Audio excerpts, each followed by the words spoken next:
Welcome to the all-new, all-different number one comics podcast, episode number 66. Woo!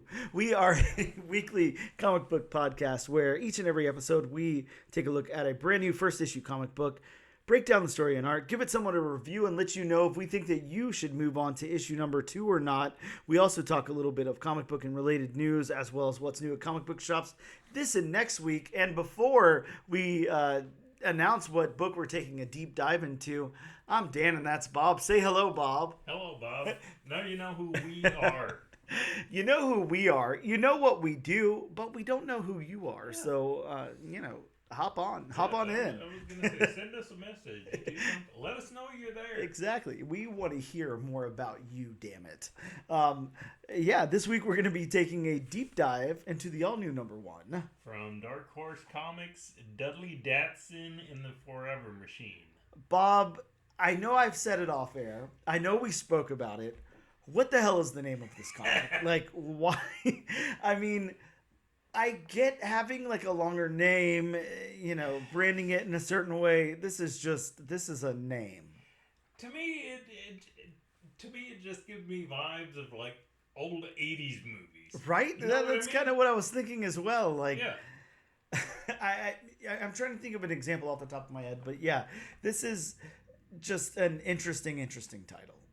And this is one where I think, it would probably help with that. I mean, I think it was obviously we'll get into all this in a minute, but this was a comiXology book. So, it was released digitally first before they printed it and published it through Dark Horse. So maybe to help it like stand out in the comiXology catalog or something. Maybe that's why they named it this. I don't know. Job. Yeah, yeah, it definitely stands out. It's not like, the other comiXology original that we covered once on this podcast, Barnstormers. I mean, that's a pretty generic title. The title's not doing much to draw you in. It's more like the cover art and the creative team. But you heard Dudley Datson in the Forever Machine, and it's like, I got to read this comic to see what it's about. Yeah, I need to know what the hell this is. So we did figure out what the hell this was. But before we get to that, we're going to take a quick break, and we'll return in just a moment.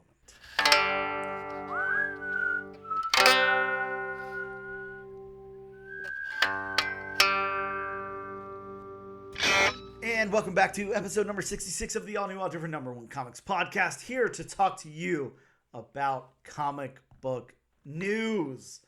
Bob, it's comic book news week. We got some news. I don't know. It's light news, I guess.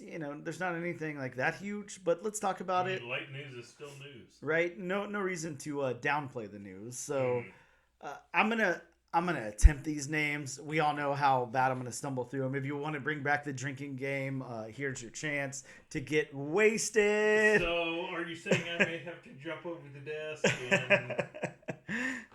There's a good possibility. We're going to go with, first up in news, Pruitt Taylor Vince has been cast as Pa Kent, and Neva Howell has been cast as Ma Kent in the Superman film. Very good. Right? Did I do okay? That was very nobody's good. drunk? Wow, no not yet. Okay. No nothing. Wow. I don't know who either of these actors are, so I didn't look that part up. I think from a picture I've seen that the actress who's playing Ma Kent, she looks kind of familiar to me. I feel like I've seen her somewhere, but I'm not entirely sure. Okay, well, I'm seeing here if this is the same person, and it has to be. I mean, that's a pretty original name there, Pruitt Taylor Vince, is... the dude from Identity, if you remember that movie Identity with John Cusack from the really early... Yeah, wow, right? You're going back. Deep cut there. Yeah. I mean, look, I worked at Blockbuster, man. What can I say? That is true.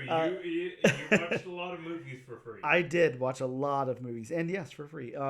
But yeah, he was in that. He was actually in Jacob's Ladder, too. He was in Mississippi Burning and JFK and Constantine. He's been in some stuff. So, okay, I guess that seems like a good grab there. Wow, yeah. I'm just, I'm kind of perplexed because I'm looking at his filmography here and everything. Oh, he was also in The Walking Dead. So if you're familiar with Otis from The Walking Dead, I am not. I didn't make it. far enough in The Walking Dead, or if I did, I didn't pay enough attention to what was going on in The Walking Dead. Then that's who he is. But yeah, that's who we're getting. And then, like I said, Neva Howell is cast as Ma Kent. She was in Logan Lucky and October Sky, a few other things. Nothing that huge. I don't know. Good for them. For playing Clark's adopted parents. So speaking of Superman casting, I just wanted to bring this up. Yes, it doesn't have anything to do with the new James Gunn regime, but of course we know ultimately Jesse Eisenberg was cast or miscast. Yes, miscast. Yes, I think Lex is the Luthor. correct term there. Yes. I saw something yesterday, and I sent this to a buddy of mine. I saw something on comicbookmovie.com yesterday about apparently Leonardo DiCaprio was one of the finalists for Lex Luthor. Really? Yes. I can't see him either. I don't think that would. I don't know. I don't know if I can see him. He would have done a better job than Eisenberg. I mean, you or I would have done a better job than Eisenberg, I think. That is true. I mean, I've got the look almost down. My hair is a little bit longer. Right, you're just totally like maybe shaved. like an eighth of an inch away from the same haircut. Yeah. So yeah, that was. And I don't have a manic all over the place personality like Jesse Eisenberg's characters have. Oh, that was an interesting casting. Yeah, not one that I'm the hugest fan of, but yeah. So yeah, they're rounding this thing out. There's more and more coming out about it every day, and I don't know. I still have to say, there's not been anything yet that's made me that excited about it. James Gunn's name definitely isn't anything that's driving it for me. So I'm waiting for that big thing to hit where I'm like, oh shit, now this sounds cool. Have they gotten to crypto yet? I don't think so. I do have 2 dogs available, so Australian Shepherds is crypto. I know it doesn't line up, but you can make some artistic choices, right? Do you have a horse? No, I have a rabbit. Does that count? It's like a small horse. Was a rabbit ever a super pet? At some point, I'm sure, right? Why not? Oh. Anyways, next up in news, Bob, Sonic 3 just scored Keanu Reeves, and he's going to voice Shadow in Sonic 3. So I don't know. That's a big get for them. I haven't watched. Did you watch the Sonic movie, the first one? No, I haven't. Yeah, me either. I definitely didn't watch the second one. I watched half of the second one. Okay, you skipped the first one. Skip the origin story and go straight to the sequel. I like it. Pretty much. Nothing wrong with that. Though that is interesting because it's gonna have Jim Carrey and Keanu Reeves. And I mean, I know Jim Carrey plays a live action character, and Keanu Reeves is gonna do a voice. Yep. But I mean, just having those two share the screen. I always think it's so. Yeah, exactly. I always think it's so interesting to put so much money behind the voice casting. Like these big, huge stars who are famous for their face and everything, and then you put them behind an animated or a CG character, and it's like, really, we couldn't be spending our money in better ways. Like, I mean, everyone who's a fan of Sonic is gonna go see Sonic 3. It doesn't matter who's the voice of Shadow in it, but. Yeah, but they go with somebody like Keanu Reeves, who certainly is going to cost a lot of money. So, yeah, I think that's interesting. Yeah, but I mean that's one of the big reasons these studios do it is to draw people in. Because now Keanu Reeves fans are now automatically they have the Keanu Reeves fans. I mean, True. It's it's the same reason why instead of your professional voice actor, I'm talking about like Tara Strong, Joe DiMaggio, West. I can't. Billy West. Billy West. Yes. Thank you. That's probably the only voice actor I know off the top of my head. I had a brain fart for some reason. Those are what I consider your professional voice actors because I mean, yes, I know they do other things, but I mean that's where they make their bread and butter. Yeah, so and that's what they're known for. Yeah, right. The big voice acting. Yeah, But I mean, if you want to bring, if you want to bring widespread, coverage, and then I mean, what better way than to go after an actor of Keanu Reeves' stature? yeah. I mean, you're definitely not wrong. It's just it's just interesting. Yeah. But I mean, that's shaping up to be a good movie for all Sonic fans. So so good for them. Here's something that I'm going to bring up, and you already told me off air you've got thoughts on. So I'm really excited to hear them because we all know how much of a Transformers novice I am. So there's not much that I can say here, but I watched the Transformers 1 trailer today. I'm assuming you watched it when it dropped. Let's talk about it. I could try to introduce it. It's animated or whatever you call that now. It has a lot of humor in it. A lot of that. I don't know what you call it, but that humor that's kind of out of place, where they want everybody in the theater to laugh, in a big group together when the joke drops or whatever. It's got a lot of those in it. And it seems like it's somewhat of like an origin story for these characters, because the cool thing, or I guess, one of the things that I saw that I'm not familiar with, not being a huge Transformers fan or whatever. Sorry, let me take that back. It's not that I'm not a fan of the Transformers. I don't have the history with the franchise or whatever. I do like everything that I've read or seen. But this is kind of showing the characters transform, and then they don't know what they're doing, and then they fall, and then their wheels don't pop out and stuff like that. So things are happening here. But give us your take on it, Bob, because you are the highly educated Transformers fan here. So I actually didn't watch it when it first came out. I was actually on my lunch break today. Okay. To set the scene. Yes, please. And I got a text from a really good buddy of mine, and he asked me if I watched the new. What do I think about Transformers 1? And I hadn't seen it. Now I was like, okay, let me go ahead and watch it. And I watched it, and I texted him back. I told him, I've got good things and I've got bad things, I like about it. So you are right in the point that this is an origin story, because, I mean, before they were, Optimus, before they were Megatron, before they were who they were, I mean, Optimus was Orion Pax, Megatron was designated D16, and Bumblebee was B13, I want to say. I can't remember exactly what. But basically, the Transformers started out as worker robots for, this, at least in Transformers lore, for this, otherworldly group called the Quintessons. They were like the worker robots, all that kind of stuff. And so, yeah, basically this is an origin story, but the trailer seemed more to focus on the origin between Megatron or D13 and Optimus Orion Pax.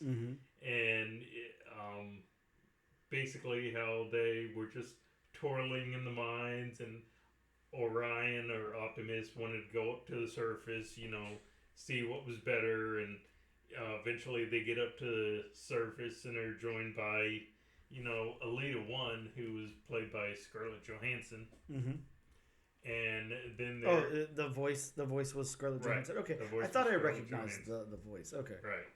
And then they're given upgrades in some way, shape, or form by Alpha Trion, and that's when they can unlock the ability to transform.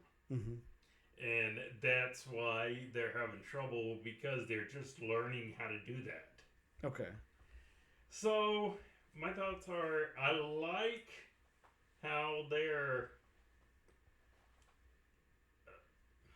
how they're basically diving into the origin story of Megatron and Optimus Prime, because I mean we haven't seen that, on the big screen or anything like that. You've only been able to read about it, or if you watch the original cartoons, you saw an origin story there. I like that fact.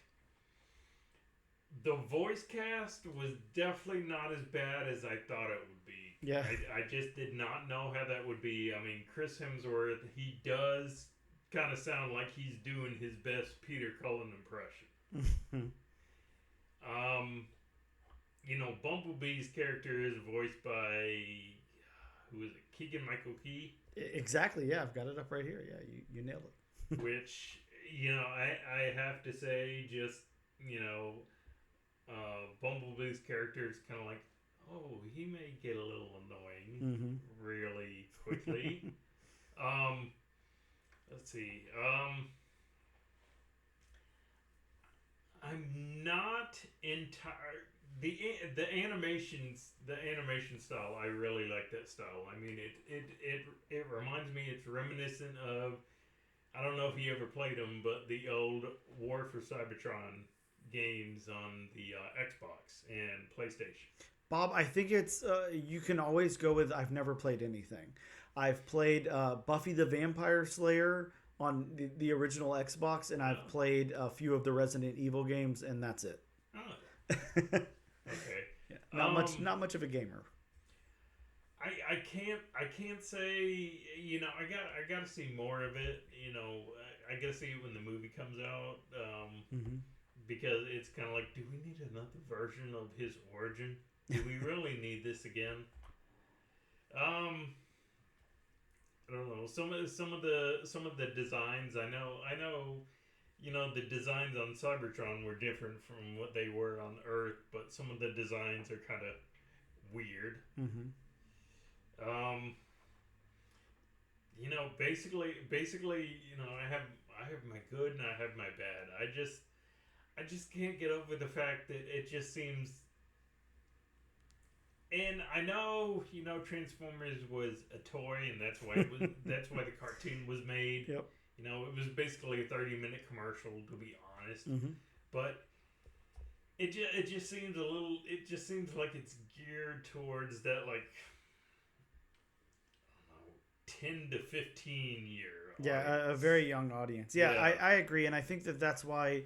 I pointed out it was so jokey in that trailer. I mean, I'm hoping that, maybe they grabbed all of the jokes from the whole film and put it into that trailer, because it was a lot. But yeah, I'm just kind of browsing right here, looking at some message boards and stuff while you were talking. And I mean, that's the general consensus of the typical Transformers fan.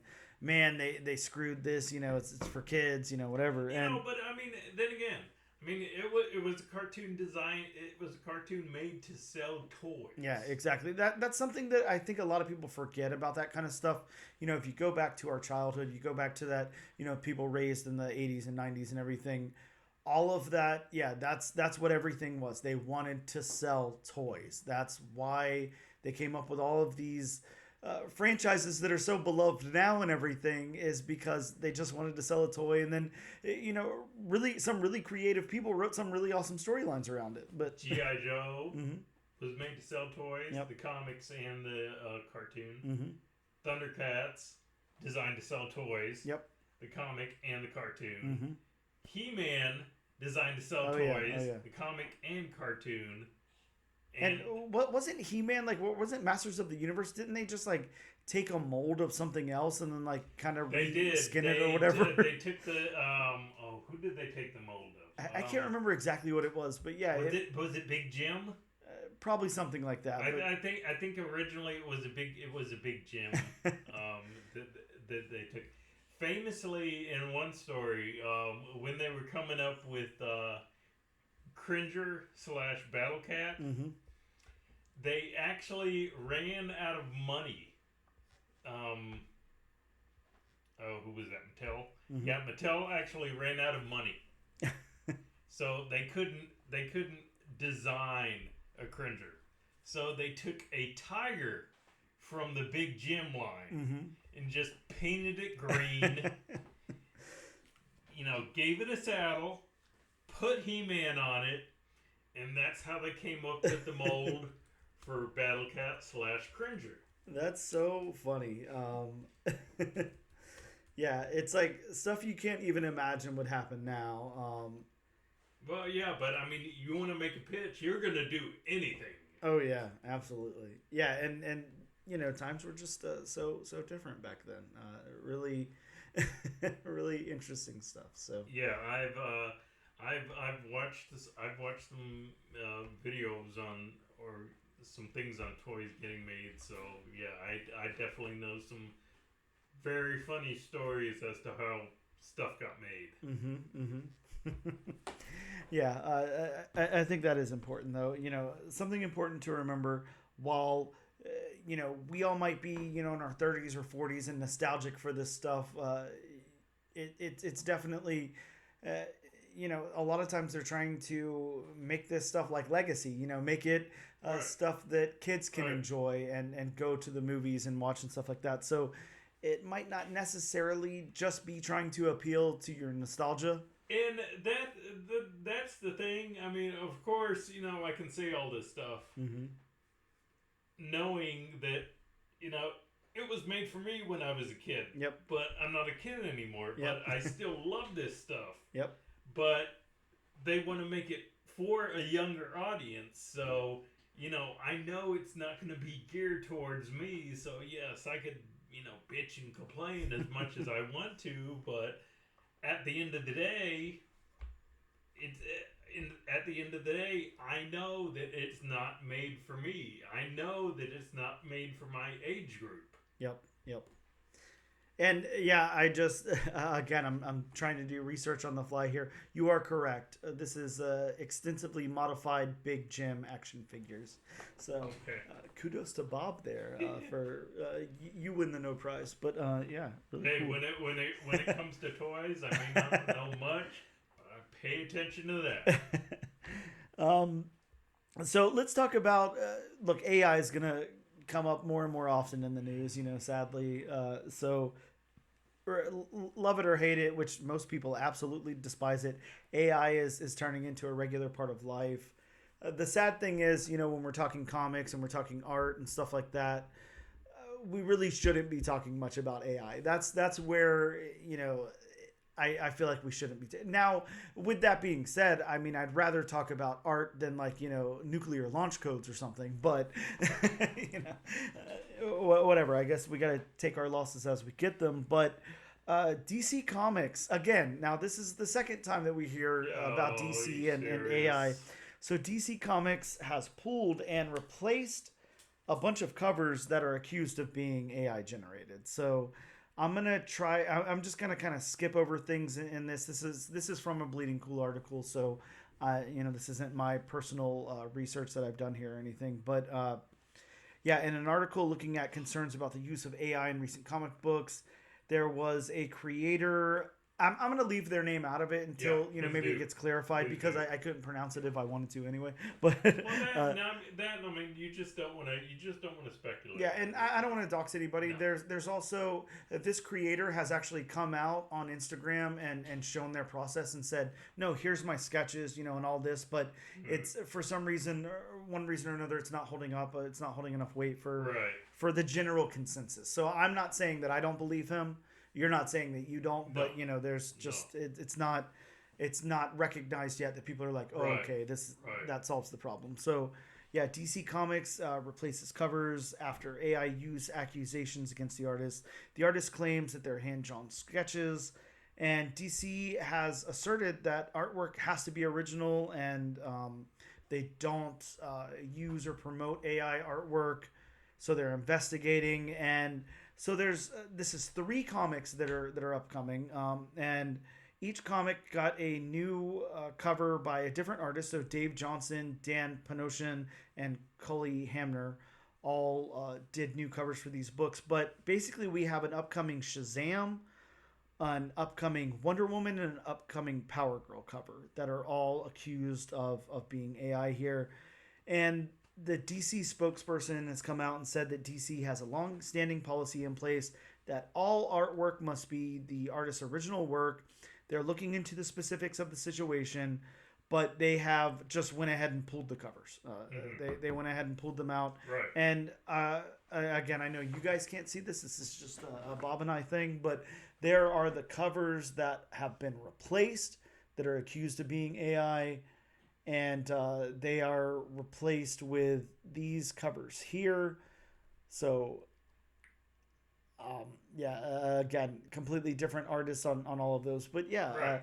this again, it's sad to say, but these are just things that are coming up that are going to happen more and more, I think. I don't know if I talked about this or not. I think I mentioned it, but The Last Mermaid, when I did the interview with Derek Kirk Kim, sadly the interview that we lost, we talked, and we talked about his process and everything, and he went into a lot of depths on everything. And since his artwork is so unique, it's not like something that you see a lot. It's very, appealing artwork, and it looks really cool and everything. People have accused him. He got accused of using AI, and he went out and made videos and everything. And he's like, no, here's my process. Here's all the sketches. Like, I'm flattered that you think that, I'm not capable of this, but I am very capable of this. And so, sometimes people are wrong, absolutely. But for DC to go ahead and say, all right, we're trashing all three of these covers and coming out with different ones, I don't know, just maybe kind of makes you think.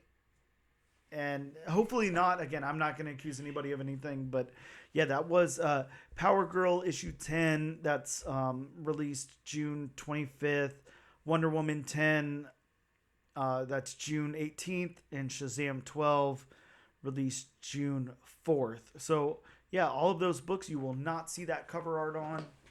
See, and I mean, regardless. I can't speculate, but I mean, DC doing that, tells me that DC just wanted to cover all their bases. Yeah. It was just getting such bad press, whether it was true or not. Yeah.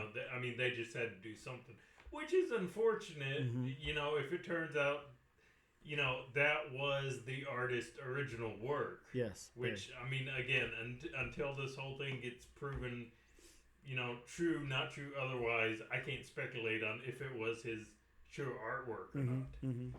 And that's the problem with AI. It's very quickly becoming, especially art, it's very quickly becoming to where you can't tell. Well, just this week, this is in the zeitgeist, and like I said, this is everywhere all the time. But just this week, Netflix is under fire because they released a documentary. I don't have the name of it in front of me or anything like that, but I continuously was seeing it on Reddit threads and stuff like that, where they're under fire because they used AI in a documentary. It's like I think like a mystery murder documentary or something, but they used AI, and then whenever you looked at it and everything, and for some reason we can't quite explain why. AI just can't do hands. Like, AI is not capable of doing a human hand in the way that it exists in nature at all. It adds extra digits. It makes, things are very different than what you would imagine. Right. So, they're under fire, and it's been, it's out there, and yeah, it's just all over the place, and people are very unhappy about it. And like we said, our stance on it. I think my hottest take on AI is, yes, it could possibly be used as a tool for good in some regards. I'm not saying that it's completely useless, but I think in the world of art, yes. I think in comic books, it has no place. I don't see any need for it, especially in, people that are being paid to come up with original art for a comic book cover or illustration or writing or whatever. I just don't think it has a place in that. I don't see any reason for it to exist in that sphere because we have so many creators out there.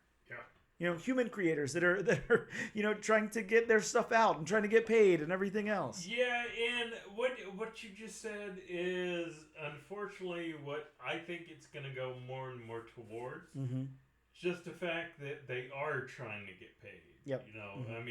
because there's a difference between, paying somebody to do original artwork and then just using AI. Yes. And not having to pay somebody, which I think is very, very, very unfortunate. Yeah, and it's something that again, I think, I mean, they'll eventually have to go into that rabbit hole, figure out who gets paid for what and all of that. But yeah, it just of course, I think at this point in time it would be impossible for us not to talk about AI in the world of entertainment, which is sad. But moving on to some kind of better news, some good news, especially for comic book shop owners. So this is good news. Marvel, regardless of order, Okay. is sending 6 copies of their big event, that's coming up, Blood Hunt, to every comic book shop. So regardless if they ordered the title or not, you're getting 6 copies for free. And I guess if you order 100 copies, then you're getting 106, and you're not paying for those 6. So they are really kind of doing something a little bit different, sending those out for free. I think that, this is going to be a big event. There's a lot behind it. It's crossing a lot of books.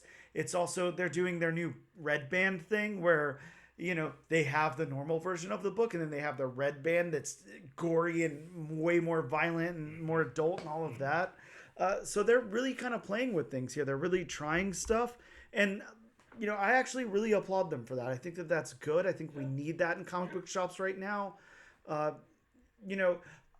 Way too often, the only incentive to do anything is covers. And we talk about covers all the time. You got your A's and B's, and that's nice and fun. When you choose between like 2 covers, which one you like more. But then it just goes into this crazy whole thing where it's... And then you got to order 25. Yeah, a C, a D, and then there's, a 1 in 10, a 1 in 15, a 1 in... Yeah, 125. It just goes off the rails. And again, I'm not saying that everyone has to buy those things. They don't. But the problem is... It kind of tricks a lot of people, like a lot of people think it's kind of like the same thing as the death of Superman. Oh, well, if I buy this $100 1 in 100 incentive, this will be my retirement in a few years. And I'm sorry, guys, it's not going to be. 95% of the time, 5 years later, that 1 in 100 incentive is worth way less than what you bought it for. Yeah.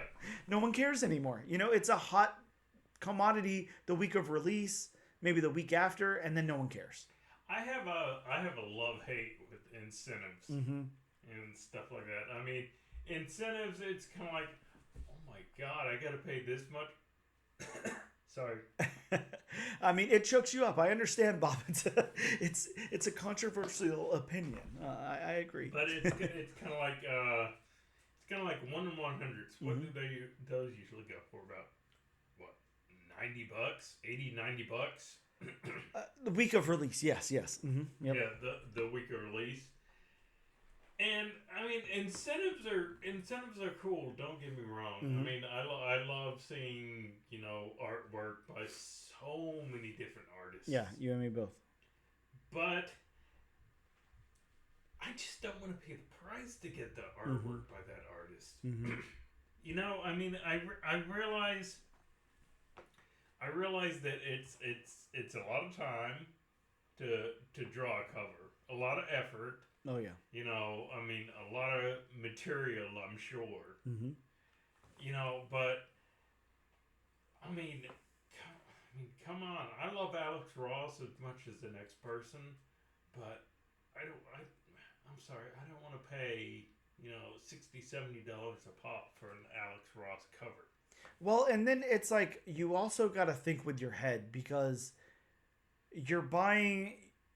Just throw any random issue out there. Okay, we'll say something like, what was a book I really liked this week? Ghost Rider Final Vengeance. I read issue number 2 of that. It was metal as hell. It was super fun. We'll talk about it off air. But anyways, imagine, you can pick up the A cover for $3-$4.99, whatever it is, plus your discount at a local comic book shop. Or you can pick up this really cool incentive cover that's, $50 or something. And yeah, that week of release, I'm sure it's worth that. I'm sure if you resold it that week, when it was sold out everywhere and people were looking for it on eBay, you could probably get your money back. Maybe you turn a profit. But if you wanted to hang on to it, and file it away in the short box somewhere and return to it in a couple of years, yeah, everybody that wants the book wants the A cover. Yeah, and I mean, yeah, let's face it. Like you said, I mean, shoot, I don't know how many comic covers I bought that even a few months down the line, they're not worth even half. Yeah, maybe the paper they're printed on, and it happens so often. And really, you could have invested that $50 or $60 into like a minor key or something instead.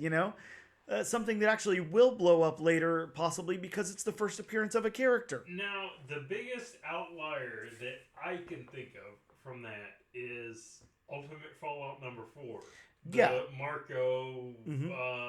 Chichetto or... No, I'm trying to remember the name. But yeah, I know what you're talking about. Yeah, where, I mean, that one...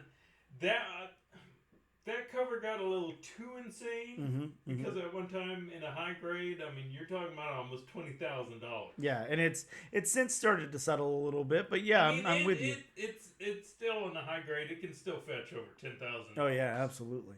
But see, that's the thing. It's like you're playing the lottery with those because if there has to be so many things that line up in the stars for that to work. It's got to be a first appearance. It's got to be a first appearance that everyone cares about. It's got to be a low print run. A low print run. And then it's got to have staying power and all of that. I mean, the odds are stacked against it. I mean, every single issue pretty much is the first appearance of something. So, you picked up, the latest run of Edge of Spider-Verse and, it's got the new appearance of Star Spider in it.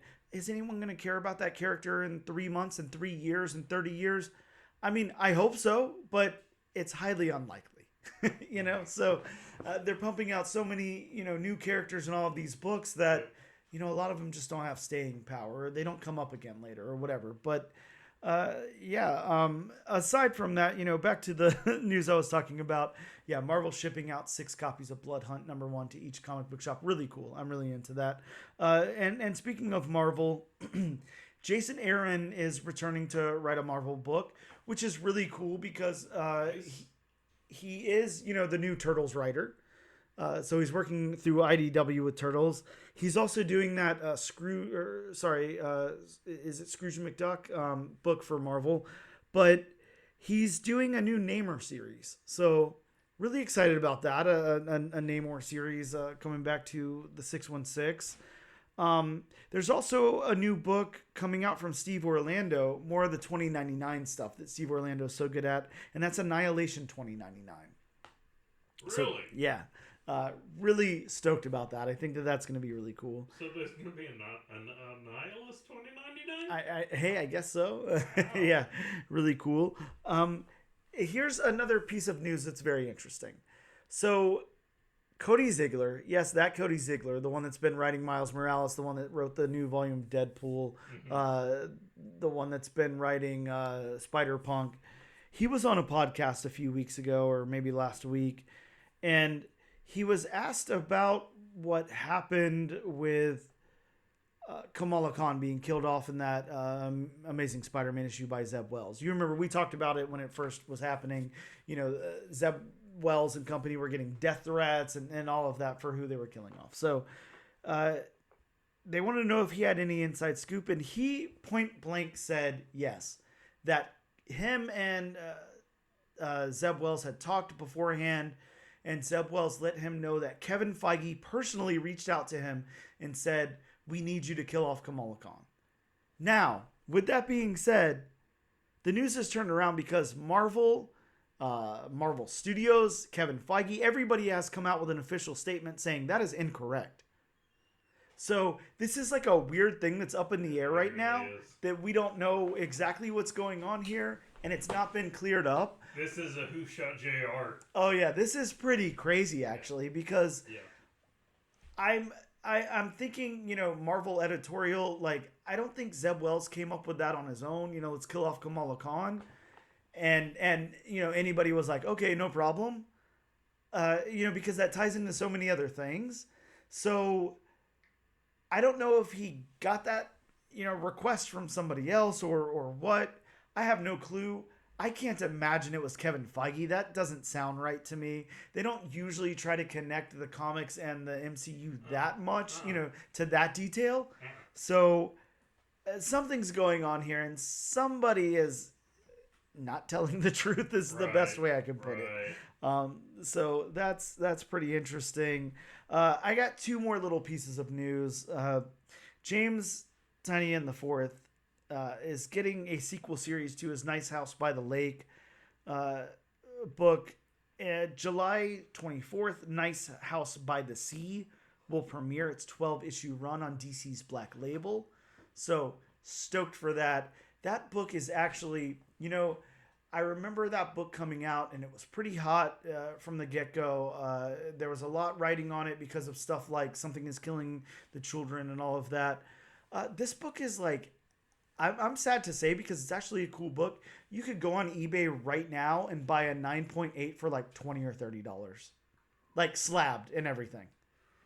So pretty crazy, but hopefully that will, regenerate some interest in the title. Last and certainly not least at all, this is the news that I'm actually most excited about. This is no joke here at all. Bob, September 18th, R.L. Stein, Boom Studios, The Breakfast Club in a Graveyard. The book is called The Graveyard Club. Go. Yes. Yes, please. I'm so excited about this. Interesting. Like I said, we got R.L. Stein on this book. Boom Studios has just announced this. And yeah, it's legendary horror author R.L. Stein and rising star artist Carola Borelli, the current artist on Spider-Woman, who's working with Steve Fox but on Spider-Woman. Okay. They're launching a coming-of-age horror series at Boom Studios, The Graveyard Club, a new series debuting in both comic book shops and bookstores just in time for Halloween. It's Gravesend as a sleepy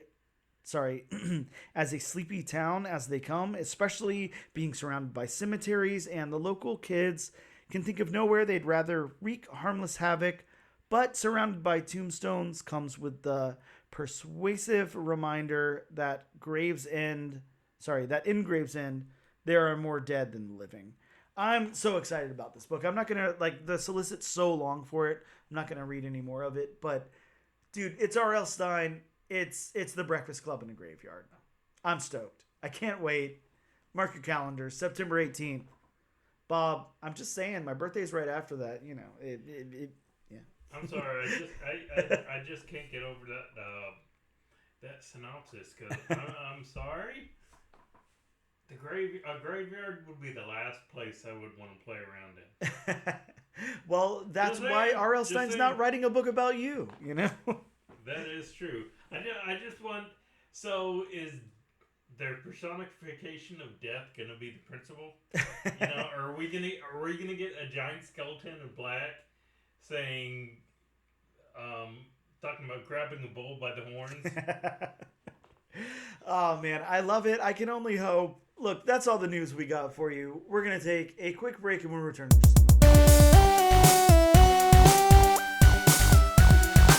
And we are back with episode number 66 of the all-new, all-different number one comics podcast. We're going to go over some new comics that dropped this week in comic book shops really quick. From DC Comics, we got Batman Superman World's Finest 26, the first appearance of multiple characters in Might form. Batman Off-World, issue number 4. We also got Blow Away, issue number 1 from Boom Studios. Of course, a really, really cool book by Zach Thompson. You should definitely have multiple copies of. There was a foil edition of Crisis on Infinite Earths that apparently dropped. I don't remember seeing this one, but I don't usually look too deep into DC facsimile reprints. I remember seeing that one. From Marvel Comics, we got Giant Size Hulk, issue number 1. Yeah, this one's got the first appearance of Patchwork Jack.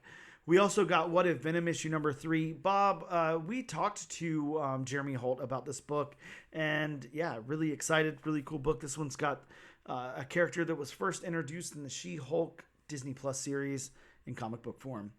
We also got Nightwing, issue 113, milestone of the 300th Nightwing issue. Roxxon presents Thor #1. Yeah, you already know. Nothing more I could say about that. Star Wars High Republic Adventures Saber for Hire, issue #1, as well as Star Wars Mace Windu, issue #3.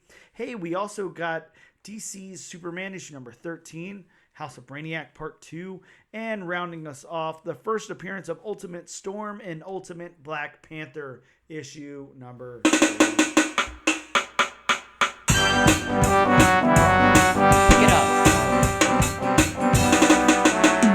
And we are back with episode number 66 of the all new, all different #1 Comics podcast to talk to you about what we're here to talk about today.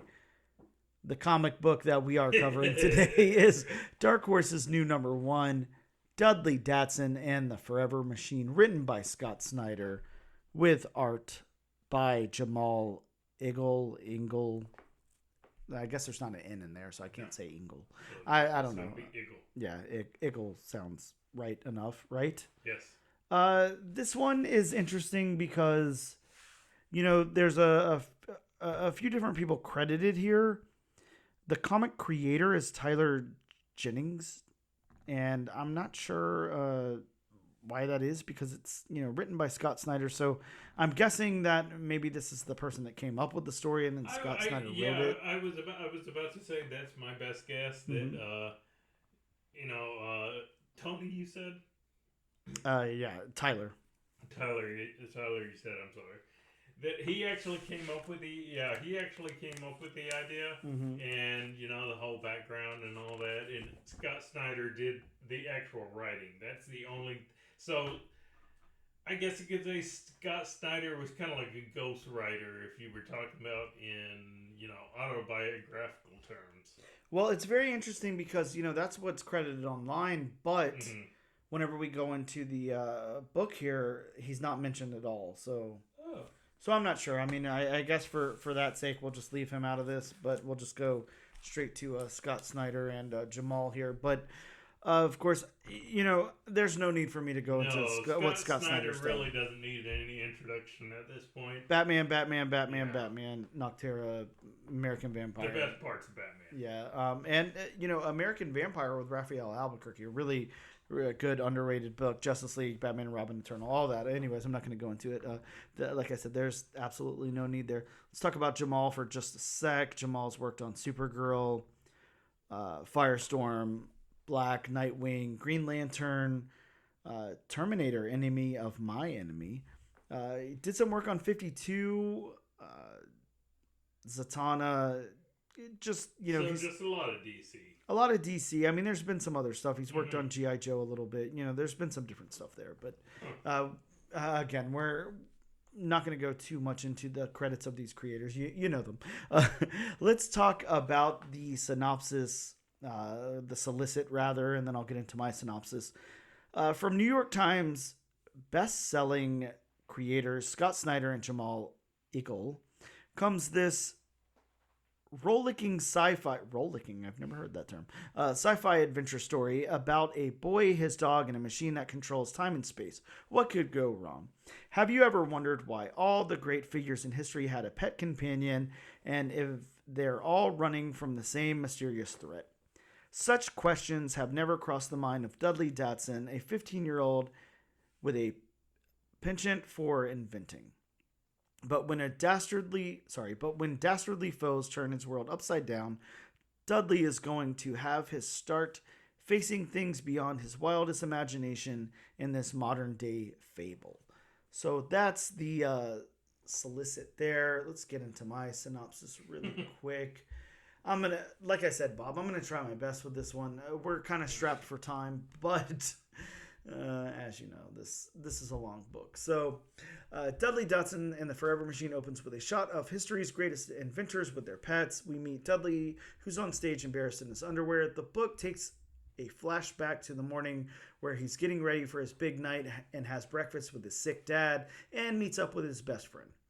Over to the Brooklyn Academy of Engineering Young Inventors Society, Dudley works on a project, and Dr. Shea, a professor or something, I don't know, it's never clear what Dr. Shea is, has a dog who tries to attack him.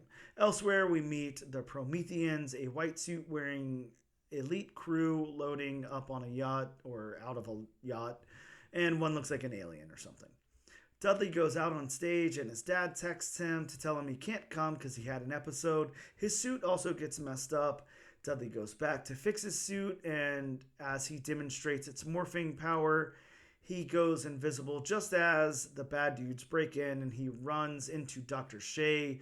We learn they are called the Needle's Eye and they're after Dr. Shea's watch, which she gives Dudley, and the dog comes up and talks to Dudley. The dog takes Dudley to a place called the Chemical Society, which houses the world's greatest inventors. The dog explains how he is... Bob, you want to help me with the name of this inventor? Because I don't have any clue what it was. Daedalus, okay, thank you. Daedalus, the inventor. He explains that he needs the watch, and we learned earlier that the only way to get the watch is to kill the person wearing it. They have some plan to kill Dudley for a second and revive him, but Dudley doesn't agree, and just then the lead bad guy walks into the room, and that's the end of the book. So, I tried with my synopsis there. I tried. We do our best here on the All New, All Different Number One Comics podcast. But so, Bob, let's get into the normal things that we do. I think instead of questioning it like normal, we'll just kind of tie it into a conversation, for time's sake. So the story, the beats, the dialogue, the narrative, the world building. Let's kind of do a catch-all. What did we think about all of those things in this book? I think maybe what we'll do, again, I said, we'll take all four of those and just kind of, what did you think about those? You go first. I really like the book. I mean, as far as the narrative beats, the only parts that really slowed down to me was when it did the flashback and it went into that, I guess you would call it third person conversation where it's kind of like watching a movie and you're talking over it. I guess you would say it that way.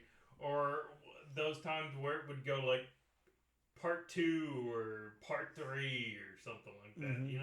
I would have just liked to see, really none of that. I mean, maybe a little bit of a flashback, but I mean, not have to do that whole part 2, part 3. Just have it be a free-flowing story and not do any of that. But I mean, as far as the story, the beats, the narrative, all that, I mean, I really enjoyed this, and going into it, I was kind of skeptical on what kind of story it was going to be.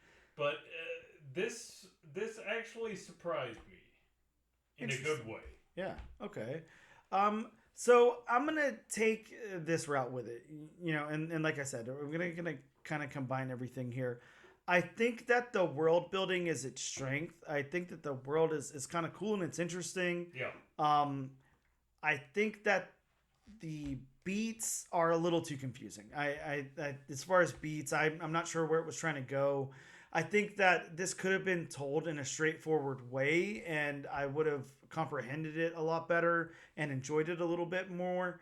I think it has way too much dialogue for what it is. I don't think that it needs as much dialogue as it has. I think that the dialogue tends to go over into exposition, and I don't have any problem with exposition, but when you notice it as exposition, it takes off points for me because it just doesn't feel right. I think the narrative's okay, but again, I think its strength is the world building. I will say this, and we'll have our overall do you recommend it or not, and all of that, of course, towards the end of our review here. This was the rare occasion where, a lot of times I read a book the first time and I don't love it, right? And then I read it, a second or third time, and then I start to comprehend things a little bit differently, and I like it a lot more. I disliked this the more that I read it. It just seemed like it had a lot of glaring problems, and it didn't seem like it came from such a what's the word? A creative team who's done so much. It seemed pretty amateurish to me. It seemed like an indie comic that somebody selling you at a table at a convention who's never published a comic before. To tell you the truth, it's kind of like the vibe that I got out of it. Definitely not a Scott Snyder vehicle. Very interesting to me that it's him that put this book out. Now, with that being said, I think that it's fine for a young audience. I think this is probably like a really good book to get like a kid into comics or something. I think that this like a preteen crowd or something on this would be perfect, and they could probably relate to the character who's supposed to be 15, even though he looks like he's like 26. I don't know. I did have some issues with it. I won't lie. But let's go over to the art then. How did we think that Jamal did? And again, we'll kind of group it together. Characters, backgrounds, locations, and colors. I will give credit where credit is due, though, as I always try to. Colors by Chris Sotomayor. And there's a separate inker too, Juan Castro. So a lot of people working on this book, and then a separate letterist as well, letterer. But yeah, Bob, if you want to go first on the art, please feel free. If not, I can step in. See, and I mean, for the kind of book it was, more lighthearted, book about somebody who somebody who is a, inventor. Yep. I mean, I can't say he's a, professional inventor or anything. Of course, I don't know what a professional inventor is. Inventor, I think it works, and I do like. I've got a, open to a page where the background, picture is drawn in a different style than the foreground. I mean, I do like that, and I mean, it definitely passes my background test. Yeah, it surely does pass your background test. It definitely does not lack in the detail department. Yeah, there's the backgrounds are fleshed out. They're definitely good. As far as my review of it, I'm gonna say this. I think that the colors actually are what shine to me the most here. I think that the colors did a good job. The colors definitely fit this book. Yeah, I actually like the art is good. It's subjectively or objectively, I don't know what term I'm going for, but I mean, in all accounts, it's good art. Like the art is done well here. I just don't think it fits the tone of the book, unfortunately. I think that I think this is like, I don't know, like Avengers level art or something. This would look great in a serious book. I don't think it fits the tone of this. I think it's too polished and a little, I want to see something a little rougher for something like this. Something a little stylized or something I think would suit it better, because I think this is more geared towards like a young audience, and this kind of just looks a little stock for the writing, in my opinion. But I do think the art is done really, really well. So if that sounds like a conflicted opinion, it definitely is. My whole opinion of this book is conflicted. No, I mean, I could definitely see what you're talking about it, being that, you just want to see like a little more stylized, maybe a little, rougher, grittier. Yeah, throw some grit in there, throw some stylization, and I think that could really work for the tone of the story. But this artwork looks great, and like I said, like an Avengers book, like a Justice League book, something with big recognizable characters and things like that, and big world events. I mean, I could see this guy illustrating Superman and I'd be fine with it. I just don't think it works here at all. Like it just doesn't fit the tone of what the book is to me, unfortunately. But the colors really are the hero here for me. I think the world building and the colors are what make this work. I just, like you said, the locations are great. The backgrounds look great. Everything about the art looks great. It just doesn't look like this book to me. It's not what I imagined. Yeah, like you said, world building. This book does a really good job. It really does. It's a very interesting concept. Yeah, of fleshing out that world of super geniuses, so to speak. Yeah, and they're pets and everything. I mean, it's a very, very cool, very unique concept. I love the concept. We'll talk about the execution in just a sec. But so let's get to our final thoughts, and if you suggest our listeners move on to issue number 2 or not. And again, I welcome you to go first on this. If not, slide it over to me and I don't mind. So I'm still on the fence if this first issue is, better than I thought it was going to be. Yes. I'm still on the fence about whether this hooked me or not. I might give it another read, see what I think.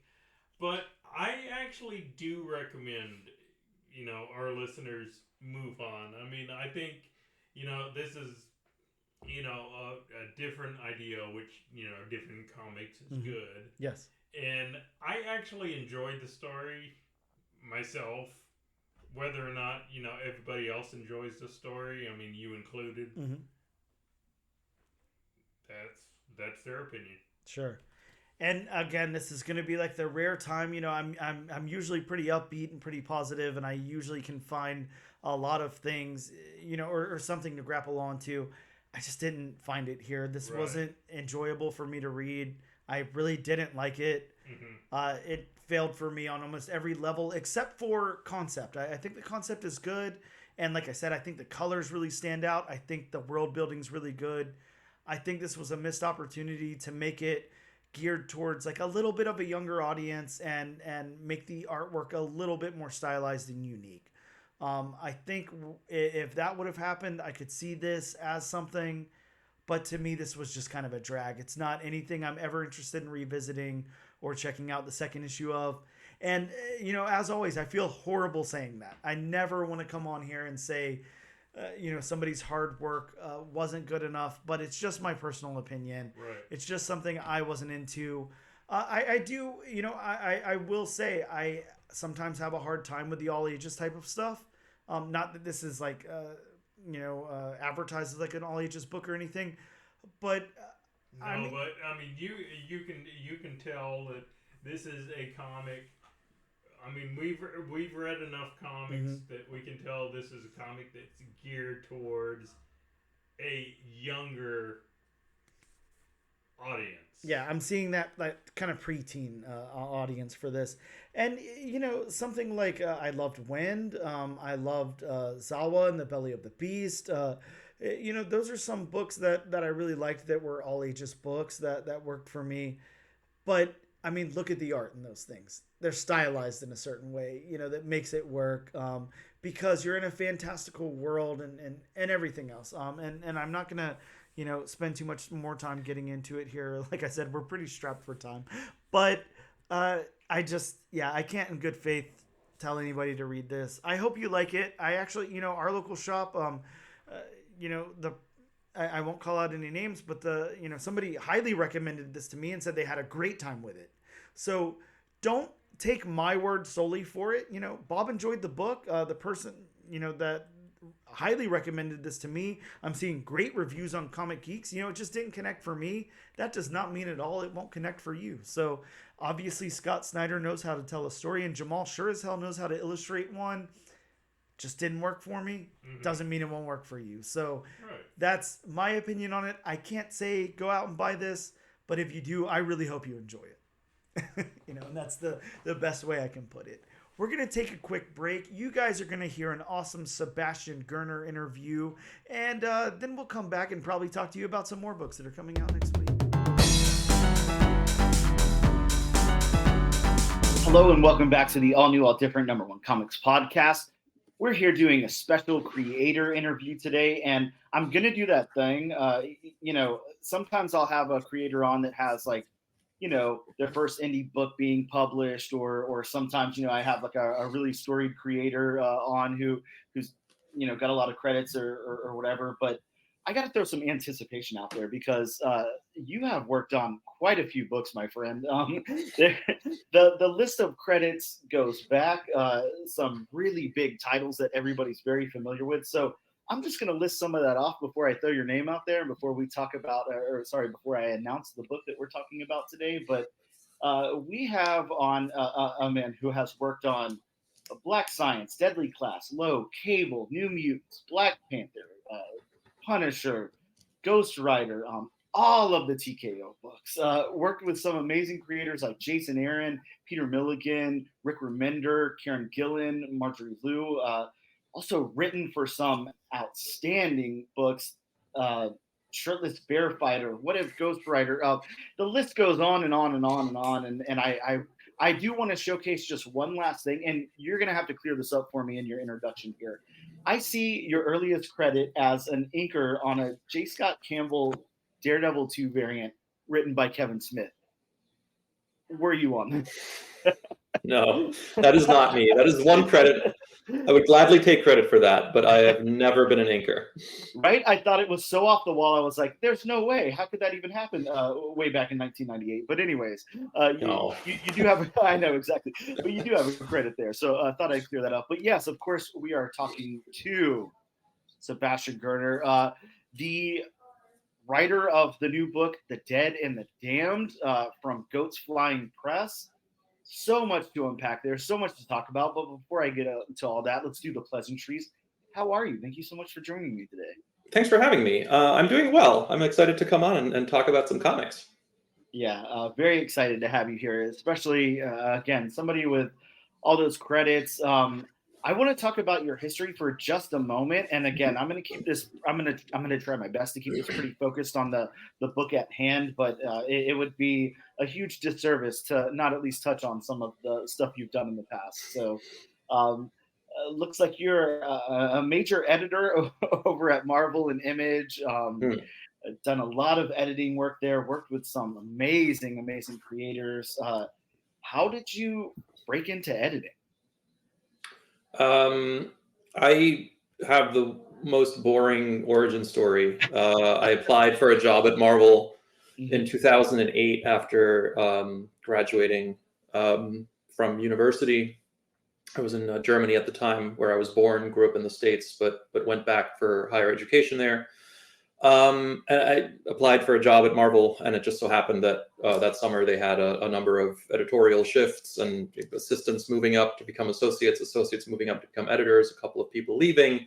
So there was this odd kind of gap where they needed 3 or 4, I think, assistants. It was a pretty big hiring wave at once. And I happened to slide in, had a conversation. I mean, that's literally it. I know it sounds like a long time. I mean, it is a long time ago, and the industry has definitely changed. About 3 or 4 weeks after I started my job as an assistant editor, the 2008 economic collapse happened, and that kind of really, I mean, that's colored my entire career since, because the U.S. economy has never really recovered from that, but. It was interesting to kind of start my career in comics as, incrementally the societal change that we're now currently finding ourselves in kind of began. And after a number of months, there was again internal editorial shifts. I found myself being the sole editor or sole assistant of then executive editor Axel Alonso, who would later go on to become editor-in-chief. And I think that was a pretty unusual thing to put, like, a relatively green editor into that driver's seat, because that was like a very, most other assistants, like you assist 2 or 3 editors, with various works as it comes up, but to kind of be in the driver's seat. So there, I think got a little bit of a faster and harder boot camp, because I was running the majority of Axel's books, and he was very. He initiated, like, Jason Aaron's run on Punisher, Rick Remender's run on Punisher, Moon Knight, X-Force. So he and my then roommate and colleague, Jody LaHoop, who was the editor on Daniel Way's Deadpool, Rick Remender's X-Force, and Moon Knight, we were roommates and also, colleagues at Marvel. So we were working together. And then we would go on to write Shirtless Bear Fighter. So that's kind of how I got started. It was literally applying for a job. It's not the most ravishing origin story, but there you have it. You know what, though? It's a pretty cool origin story, because, of course, talking to a lot of creators and stuff like that and how they break into comics and everything, everybody's story is interesting to me. There's so many different ways to get into comics, so many people who didn't expect to fall into comics, and so many people whose lifelong dream was to, work on comics. But it is nice. It's kind of refreshing. Again, like you said, that was 2008. It's probably not something that a lot of people are going to be able to do right now. Just apply for a job at Marvel and get it. But you never know. Exactly. I mean, sometimes the planets line up correctly. Whatever, the eclipse happens. You never know. Whatever. But that's really cool. And I think that says something good about, your drive also, that you were able to get your foot in the door to, one of the big two major publishers there and become an assistant editor. It looks like they had a lot of faith in you.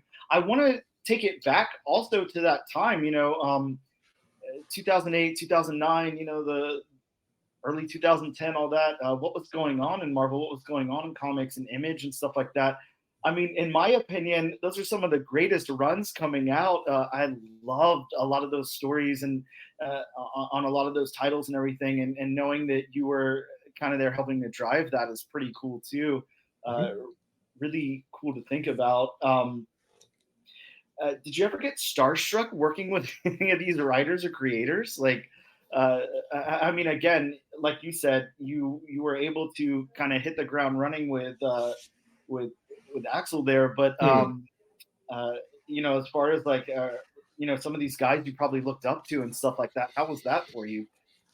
It was interesting because I made it very clear in my cold letter, my submission, that I was not a huge Marvel reader, which is usually not something you want to put into your cover letter. But I think that's why I hit it off with Axel specifically, because Axel prior to that was a Vertigo editor, and he was brought over by Joe Quesada to kind of run the kind of not so continuity central comic book line. So it was Marvel Knights, the Max line, the kind of Elseworldy titles. Axel famously ran the Ecstatics with Peter Milligan and Mike Allred. So these are like, books for a different kind of readership, like people that are, like the characters, but aren't like going to pick up X-Men number 500 and dive right in. Like that was always more, that part of Marvel always was, and I think always will be, Tom Brevoort's kind of realm. So even in the interview, I kind of said that. I was like, well, I remember going to a Borders or Barnes and Nobles right before my actual interview and like flipping through, and the last Marvel comic I had read was Civil War at the time, just because that seemed like the one to read. But even that, I kind of fell out of love. I had followed Garth Ennis from Preacher, Vertigo, his work on Hellblazer, which was kind of like my favorite comic at the time, to Marvel, obviously. Welcome Back, Frank, with Steve Dillon, rest in peace, was incredible. So I was kind of reading very writer focused. And the only person I was a little starstruck meeting the first time was Garth Ennis, because he was and is and remains to be kind of my favorite writer of my favorite living writer of comics, and one of the greatest, I think, to ever do it. And Axel actually introduced us, and I was a little, starstruck, like 20, 29, what was I, 28, 29. But Garth is just like a lovely person and a real mensch. And I'm happy to say that we're like the work relationship turned into a personal relationship, and we still meet up every now and again for a beer and just to chat about the industry. And that's something that I really want to take away from, like, it's less about working with stars, more about like just meeting people, meeting creatives, meeting writers.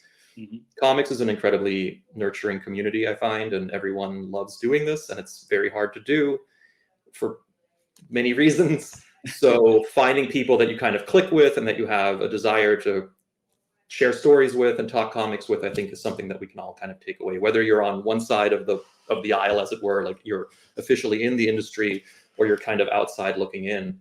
But I would also say to people, like, yes, I started my career at Marvel, but like my career is kind of Benjamin Buttoning, where like I started at Marvel, which is the place traditionally a lot of creators want to get to at the end of their career. And now I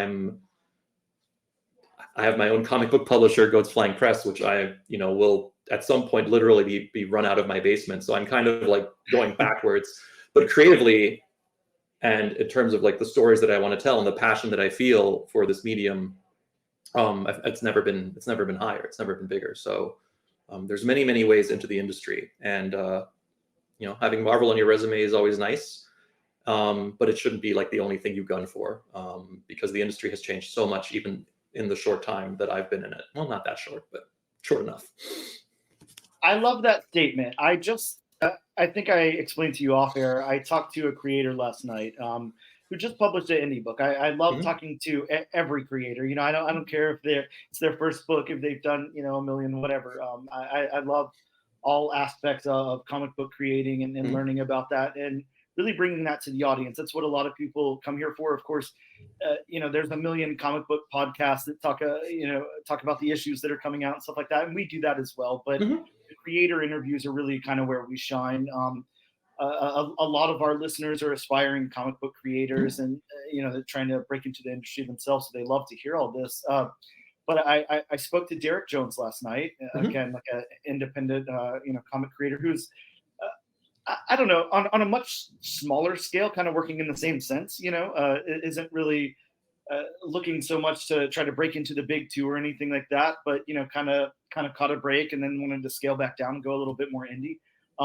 And it's very interesting to hear that, because you think as a non-comic book creator, you know, as just a fan or whatever, that everyone must be aspiring to go write that next Batman story or X-Men story, Spider-Man, whatever. That's everybody's got that, and that's where they're trying to get to. But it's actually the contrary. You know, most creators that I talk to are like, yeah, that stuff's fun. You know, I got a story or two in me that I'd love to tell, but you know, the stuff that's more personal to me, the stuff where I create the characters, the stuff where I flesh out that world, and I don't have to play in somebody else's sandbox or with their rules, are really the stuff that drives me and makes me want to do this. And again, it's just not something as a non-creator that you really think of. So it's really cool to hear that. I really like that and appreciate that. Yeah, I think again, 2008, like even just the trajectory of my career and my time in comics, and I have to preface it, like every year, it took me to about maybe like being in the industry 10 or 12 years before I realized that this was going to be my career. Like up until that point, Wow. I thought every year was going to be my last year in comics, because it was never quite right. Like I was at Marvel for 4 years, and that was kind of where I discovered that like I really like editing, I like working, I can't just like comics, I can like create them. I didn't go to film school, I didn't go for creative writing. I mastered in Japanese language studies, history and culture, and I lived in Japan, and I was going to go back there to kind of finish my language studies, and I had an idea for a doctorate that I wanted to write about a manga specifically. So I had kind of more an academic track that was going to like maybe careen, intersect with my love of manga and culture and comics in general. But then discovering that like, no, actually I have a capacity to talk to people, to, you know, manage projects, to be creatively involved in, like as an editor, you're creatively involved in everything, but you don't want to go in with like too heavy of a hand, obviously, although sometimes you have to, again, when you're creating, you know, 26 books a month is what I was editing at one point. Wow. Yeah, that was a little too much. I don't know how much editing you're doing at that point. You're just kind of spinning plates, but there's so many facets of what goes into making a comic, especially a collaborative comic, the way they're made, you know, still traditionally here, with a writer and an artist or several artists and a colorist and a letterer. Even just for one issue, you're touching upon so many individual stories and people and situations where, you know, the artist is always in some kind of a funk, and then the letterer gets in the files too. Like you're managing the people as well, not just the stories and the characters. But my career also kind of followed the trajectory of the industry itself, where some of the names you mentioned, Jason Aaron, Rick Remender, Kieran Gillen, Marjorie Liu, all of them were starting up at Marvel around 2008, 2009. That was still, I think, a big offloading of like what was at the time, I guess like the Warren Ellis Forum. That's where a lot of these writers would meet and kind of share ideas. Matt Fraction came out of that, Kelly Sue DeConnick, obviously. So it's kind of like these tight-knit groups that had pre-existed, and they were all coming into Marvel writing. And then after 4 or 5 years, around the time I left Marvel, 2012, that was when you kind of saw this resurgence of Image, when I think it was East of West, which was Hickman and Nick Dragata's book, that like it sold something like 50,000 copies for its first #1. And like, that's the highest I think like a creator-owned book had done in a while. Image had kind of been a little bit off the map, and all of a sudden you saw a lot of creators that were happy to do their, you know, do their X-Men, do their Punisher, do their books at Marvel and DC, be like, oh, actually there's room here to do more personal work and get about as much, like have as much financial stake in it as you would into doing purely work for hire. And that's where that system that has existed for about 10 years now, where like creators will do a little bit of Marvel or DC work, get some eyeballs on their work, go over, do a little bit of creator-owned work, see if they can shop that around. Maybe a producer or an agent would be interested in that for film and TV. And now, as of last year, we've kind of run smack into the Hollywood strike, when the entire locomotive that has been running the entertainment industry in America for the last decade has kind of stopped. And it hasn't really started back up again, even though the strike is over. And we're seeing a lot of, like, comics are so insularly, they're so unique, but they're so tethered to every other facet of the entertainment industry that it's just it's a challenging time right now. It's an interesting time. There's always more room for more creatives to come in and just do things differently because they don't know the rules yet, or they don't know how things are done. But ultimately, what people want to read are great comics, and they have more ways of making them, finding them, and supporting creators just on their own. And that's kind of where Goats Flying Press comes in, where I kind of want to peel everything back, despite the relationships I have in the industry and the people that I know and the experiences that I've made, and just bring it right back down to, I just want to make the kind of books I want to make. Mm-hmm. See what kind of readers I can bring to the table, see what kind of just try to do it the way people do it at the start before they try to break in. So I'm actually kind of like breaking out of comics in my own strange way. Yeah, I love it. It's almost, don't get me wrong, this is polished, this is done very well, but it's almost like this punk rock approach to it. You're almost, let me get in, let me do my thing my way and put that out, without the big machine behind it, without, it would be very easy for you to take this book, The Dead and the Damned, and, throw quotes all over the back of it, ask your friends in the industry, like, hey, can you, put a lot of names on this thing and stuff. And it's not, it's Goats Flying Press. It's the name of the book. And essentially you've got to crack open the issue to actually find out who the creators are. So it's not flashy in that way that, something that you would, expect to see with somebody who has all the connections that you do. And that's one of the things that I'm really, really digging about this. Again, knowing the pool that you have, knowing your name in the industry, and then to come out the gate with this is very bold. It's really cool, and it's very like, hey, let the comic speak for itself. Yeah. Jump in, read it. If you like it, awesome. I got some more coming. Yeah, that was okay. That was the idea, and I'm grateful that tracked with you, because you're never sure. You're like, oh, I've put all this thought into all these things, and some people are like, well, I don't know, why aren't the names on the front? Like, why isn't there a pull quote? And I was like, well, I thought that doing it differently, but like, it's nice. I do want that. There's a lot of being in comics for a long time. The industry is so drawn by forces outside of it. Again, for the last decade, it's been the huge success you've seen of like one or two independent comics. It's literally still just Teenage Mutant Ninja Turtles and The Walking Dead right. that are pulling an entire generation of creators into comics, not by what they could achieve in the actual medium itself, maybe creatively, but not monetarily, not like in terms of a career. All of that happens outside of the industry, essentially.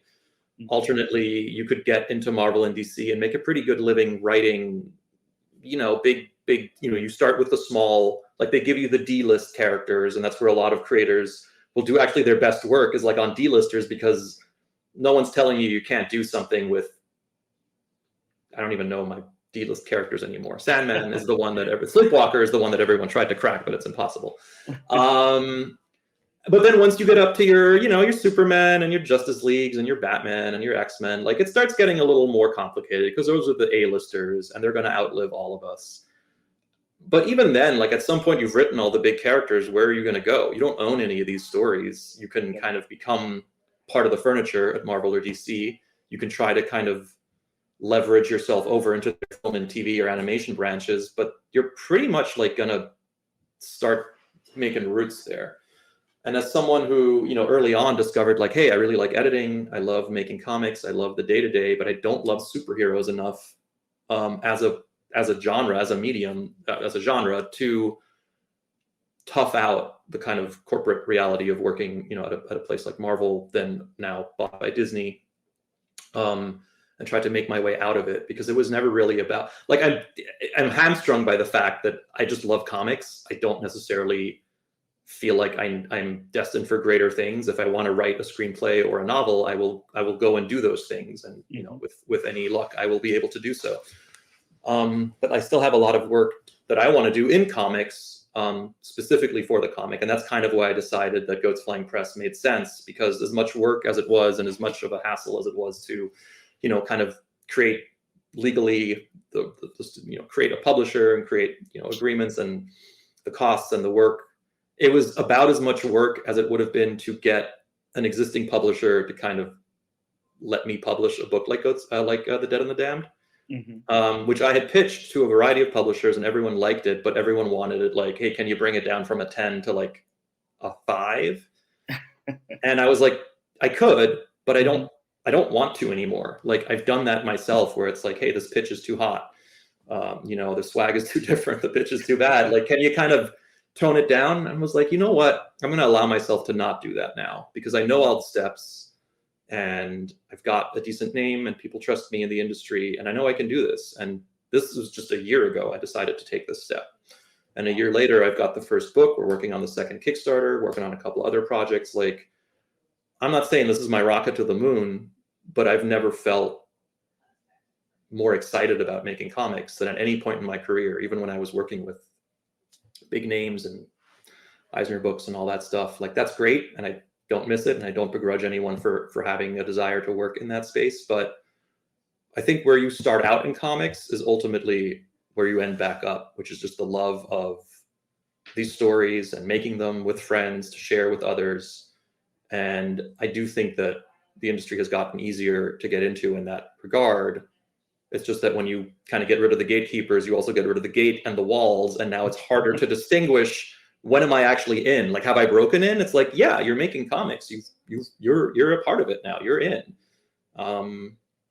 Making them for a living is a different problem. And I think 100% of people who make a living making comics would be, buy them a beer and pull up a chair, and I'm sure that they will tell you stories. Like, they're never like officially there. I really do think that, and I've talked to a lot of people. It's always kind of be a hustle and a grind and a bit of a slog sometime. But, I'm also trying to get used to the idea that, like, I might not be doing comics full time as a job forever. I might be drawn to other work, or just like right now, it's a very tough time in the industry. There's a lot of layoffs. There's a lot of numbers are going down. Again, the trickle effect of the film and TV industry kind of pulling up the sidewalks and not really moving forward is having this kind of after effect, that you see a lot of publishers unsure about their line, or kind of curtailing their books. And if you've been around for, as long as I have, and again, not as long as some, but longer than others, these are cycles. These are cycles that take a while. There's always ups and downs, and you get through it. But, I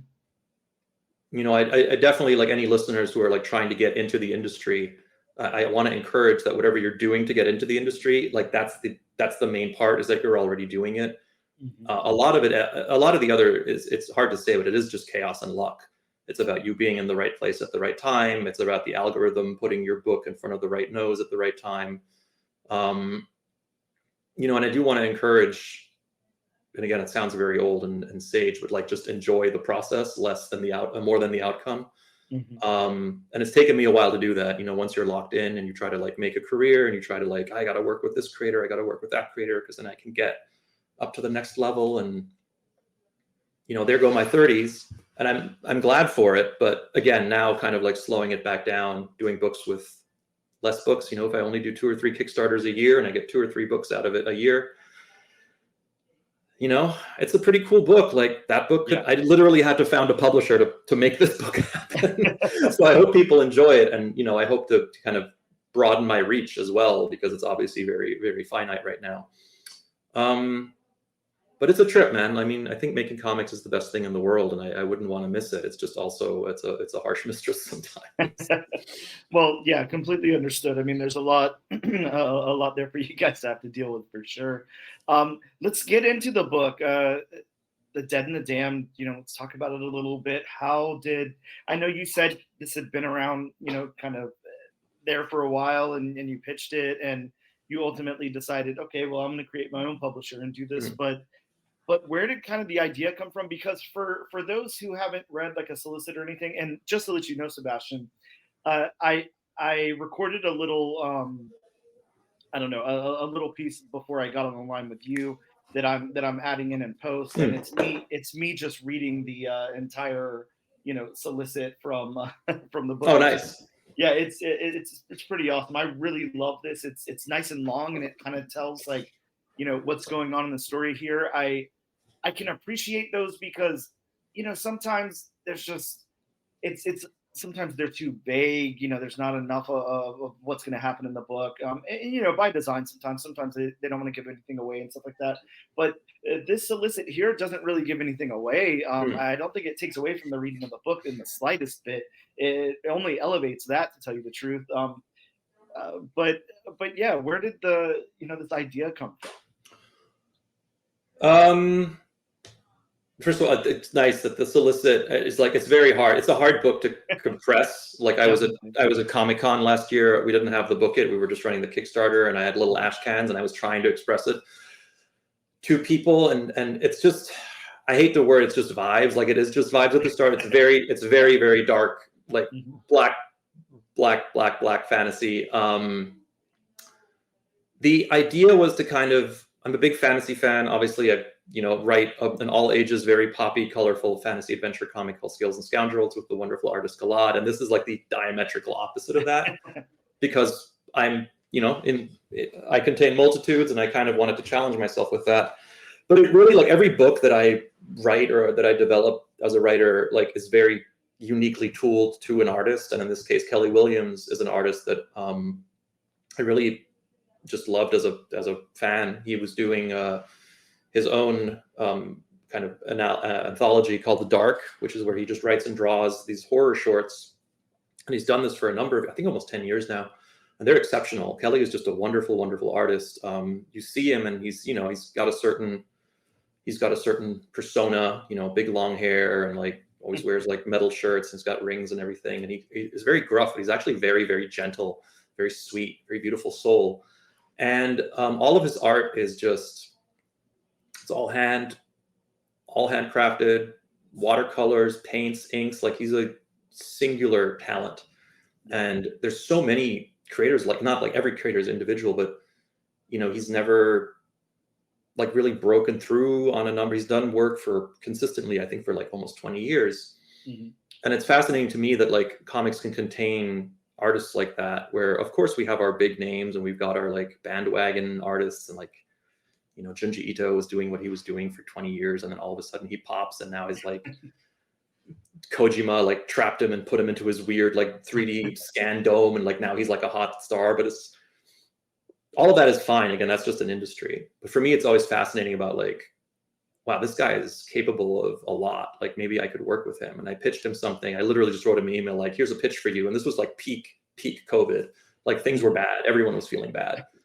And I was just like, how about a comic where like everyone's dead, the whole world is dead, anyone who's still alive is like slowly dying. Mm-hmm. It's super bleak. Like I want everyone like just, it's not like power fantasy. It's like armor weighs a lot. It's cold. You're hungry. If you're not dead, you're dying. And just like kind of out bleak myself. And then within that, and first of all, that sounds pretty badass if you're like myself. But then within that, shift the paradigm and try to tell a story about that hardship. And it was also at the time, I'm not spoiling anything about the future of the book, but I was on my way to becoming a father for the first time. And I kind of reconciled my own kind of darker inclinations about the future of life on this planet, juxtaposed with bringing a child into this world, a child that I very much wanted. Like I was very excited to be a father, and my life has completely changed ever since my son was born, but to kind of retain a part of myself that can live inside such darkness without hope, while also creating a story about how hope can kind of penetrate even like the worst kind of dark. And that's ultimately, it's a very strange comic with a lot of zombies and skeletons and like horrendous violence to be like a very personal kind of father-son story about, again, it's not the tagline of the book, but like, I'm sorry about the world that you were brought into, but it is better for you being in it. And you were never not loved for a second. So there's a lot going on in this book. And again, this is a conversation I didn't feel I wanted to have with a publisher who's kind of looking at a pitch being like, we'd like to make action figures out of this one day. Right. Do you think one of the characters in the Happy Meal is not a skeleton? And I would be like, no, because like, look at what I've just told you. Like, this is not a blurb. This is not like a kit bash. Like, what if Frankenstein was also a vampire? Like, you get a lot of pitches like that because it's just easy and it's toyetic, which is a terrible word. And, people who don't read or look at art or watch TV, but are somehow in a position to greenlight TV shows, like the sound of certain words put in order. So let's try to shotgun a bunch of words at them and then maybe we'll make some money. This was not going to be that. And I hope that no book published by Goat's Flying Press will ever be that. Where I'm trying to be very upfront with both the artists and creators and anyone who wants to work with me, like, our reach is going to be small, our output is going to be finite, but it is going to be the truest and the funnest and the best we can make it. And I think long term, there is an audience for that. Doesn't have to be 1 million readers. If Goat's Flying Press gets 1,000, 2,000 regular readers that show up once or twice a year, for a Kickstarter, I'm set for life. And I do really mean that. I think that bringing it back down to smaller communities and closer communities, rather than kind of diving into the maelstrom of the algorithm and thinking you can reach every person everywhere. You start thinking about just make numbers go up. And that's a pretty toxic kind of thing to let into your head when you're trying to create something. Because sorry, I'm going into a lot here, but I do feel like every problem we're dealing with in our daily lives and our personal lives, it's all one problem. And one of the ways I try to combat this problem and fight it every day of my life is by making comics and by sorting through things that are important to me.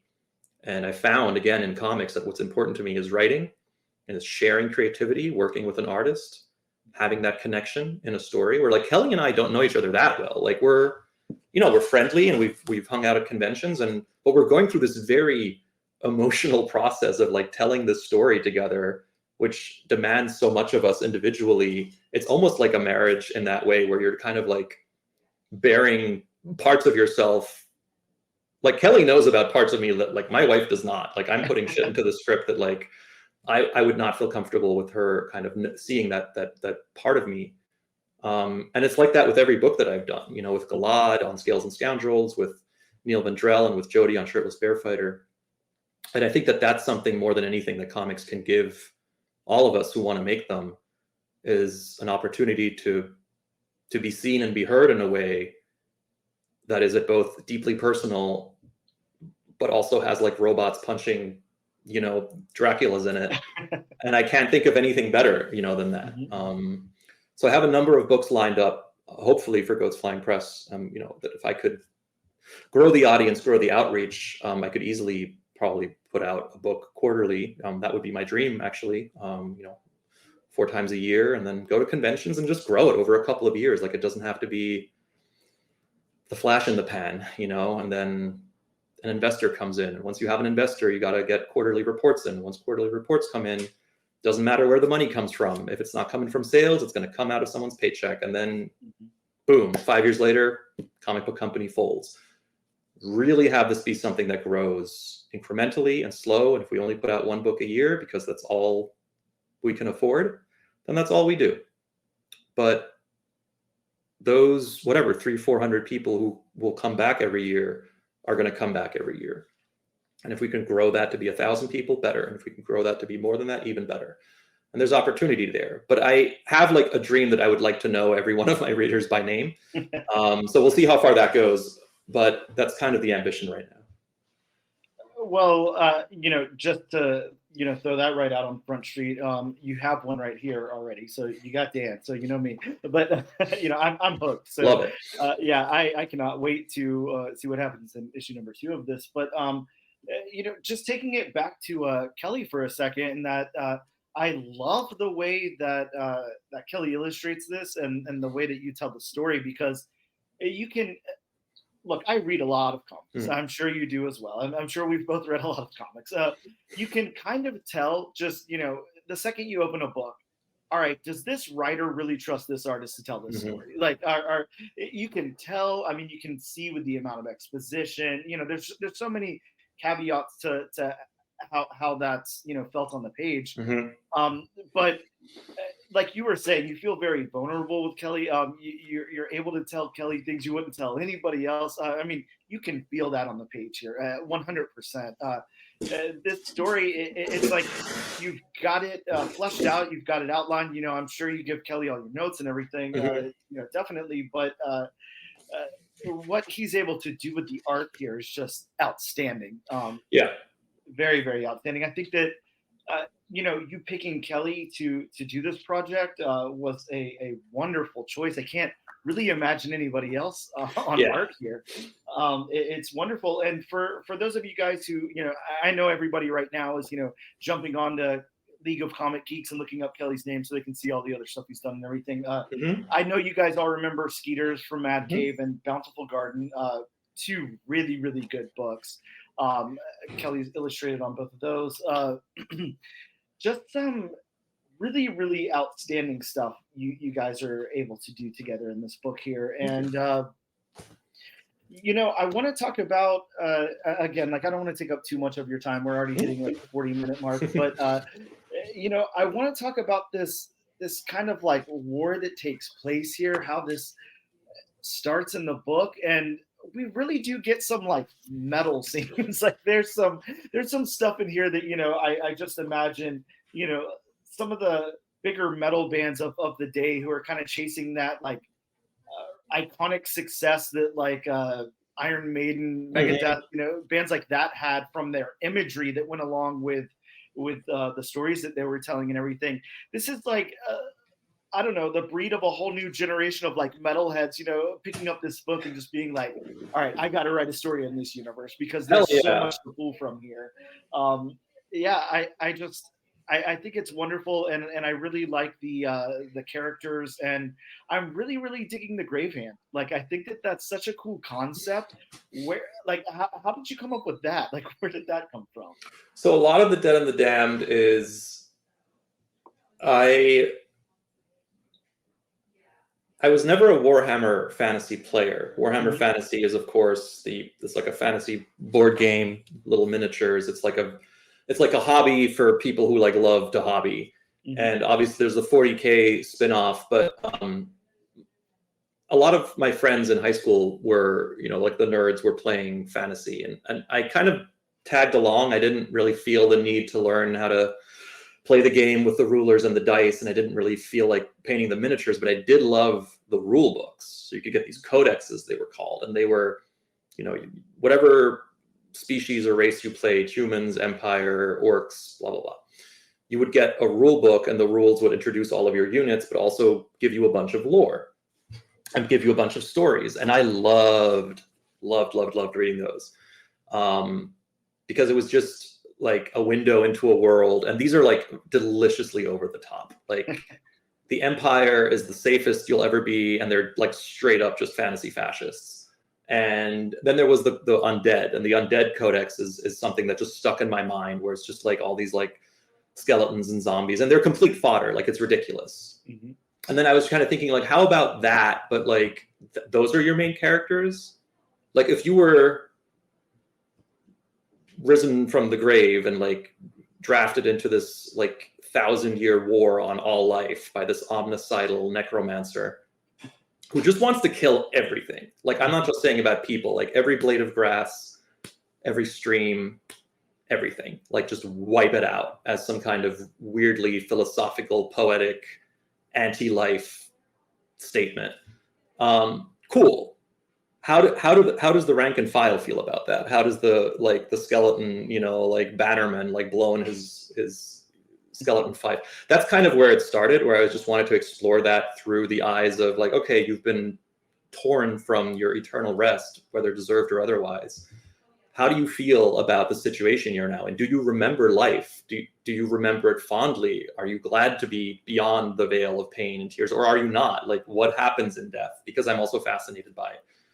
Sounds dark. Like, I'm fascinated by death and our visions of death, because we just don't know, because death is so final and it is so weird. Billionaires like drinking their teenage son's blood to try and live forever. Like, people are terrified of the end, and I think within that fear resides an incredible potency for stories. So that's kind of where I started, like that, and like just the pure metal of like just unleashing Kelly's watercolors on like a world that's been completely bereft of life. It's just something that I don't know, like, again, I get to this point and I'm like, why isn't this a thing? Like, I want to make this, and I don't think any further, like, oh, is this marketable? Will someone want to turn this into a movie? It was like, I don't know. I don't think so. But also maybe, who knows, like, again, I go back to Ninja Turtles, like Kevin Eastman and I forget the other guy's name. Terrible. Peter, thank you. They were making a Daredevil knockoff. They were like a knockoff. They were satirizing Daredevil about how silly it was. And now, meanwhile, everyone is like, Teenage Mutant Ninja Turtles, like one of the greatest success stories of all time. I'm not suggesting that The Dead and the Damned has the serial mascot energy of the Ninja Turtles, but it's just worth doing. Like, it's just stuff that I'm interested in. It's stuff that I find oddly compelling and scary and I'm confused with. And I just wanted to start. A fantasy is another thing where, like, a lot of fantasy books, a lot of fantasy movies, they start with like a screen roll of like, here's 24 names, here's 400 years of history. And I just wanted to do away with all of that. I was like, no, we're going to start you in the biggest battle ever. Kelly's going to kill himself drawing it. And it's literally like the last couple of tens of thousands of people who are alive against an ocean of undead. Like, the entirety of this world's dead, risen, and coming for you. And let's kick things off from there and see how we go. And it worked out great. I think it's awesome. I think Kelly killed it. The second issue is a lot more, it's actually quite funny. I mean, this sounds very drab and very dreary, but I'm trying to write the book actually with a sense of humor, because I think it's all you can have in the face of the state of things and the finality of death, is to just laugh about it. But we're going to explore each of our four, main characters, the four main pallbearers, because they are undead champions in the sense that they're shackled magically to carry the grave hand around, who's catatonic.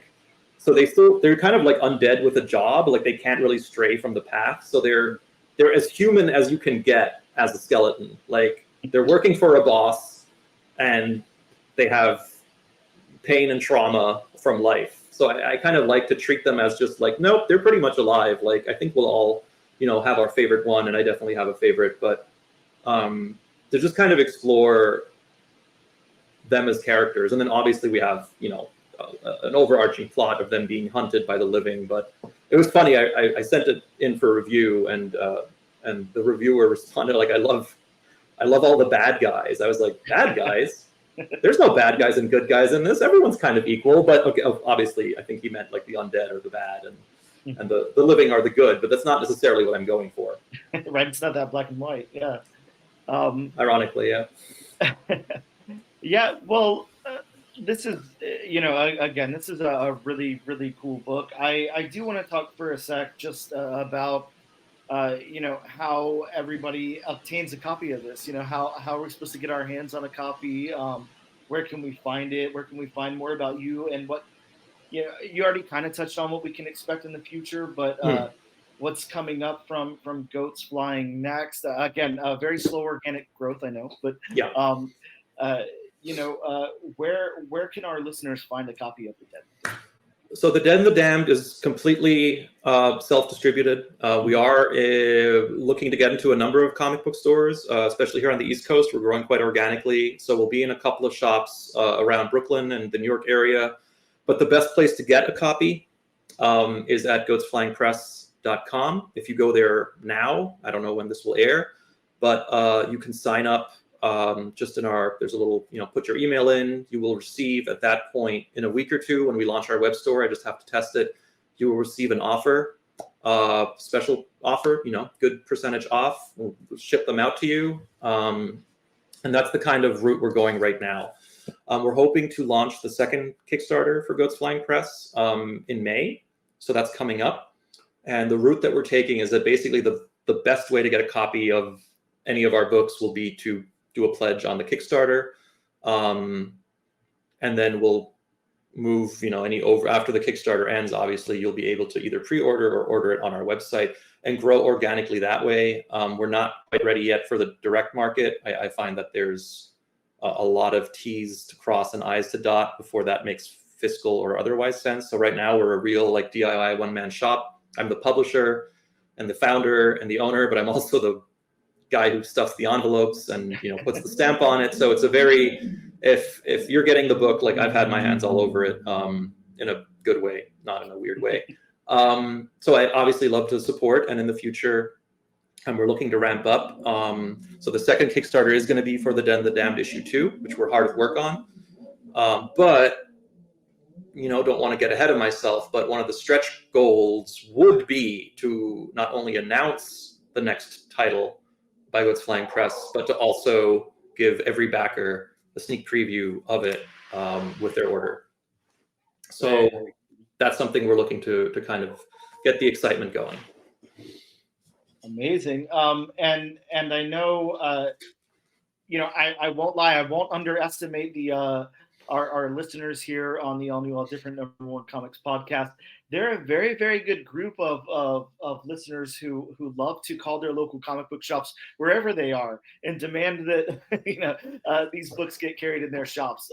Please. So yeah, you won't see any shortage of random comic book shops throughout the country, sending you emails and saying, hey man, how can I get a copy of The Dead and the Damned? Because I got all these people calling me and emailing me, and I would love that. You can, anyone listening, if you do want these in your shop, if you want to support your local store, we are very much committed to small business, small comic book shops. There's a link on our site right now. It says stock our books, where again, with just a little information, any retailer can click on that.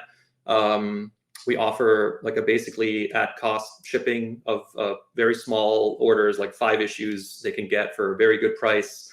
We also are happy to send out a free sample of the actual physical book, just so they can see what they're buying into. So it's very small, but word of mouth means a lot. Comic book shops know their readers, and readers know their shops, and that's how we're looking to grow this out. Going to Diamond, going to Lunar, and again, kind of slotting us into the algorithm metric space of that whole sales and marketing tirade, maybe at some point. But right now, what would mean more than anything to us at Goats and at The Den of the Damned is if you like this book and you want to share it, get one more person to buy a copy, get your comic book shop to order a couple, or just earmark our Kickstarter page, and when we go live, toss us a couple of bucks. And I think bundled like that will be making comics for a very long time.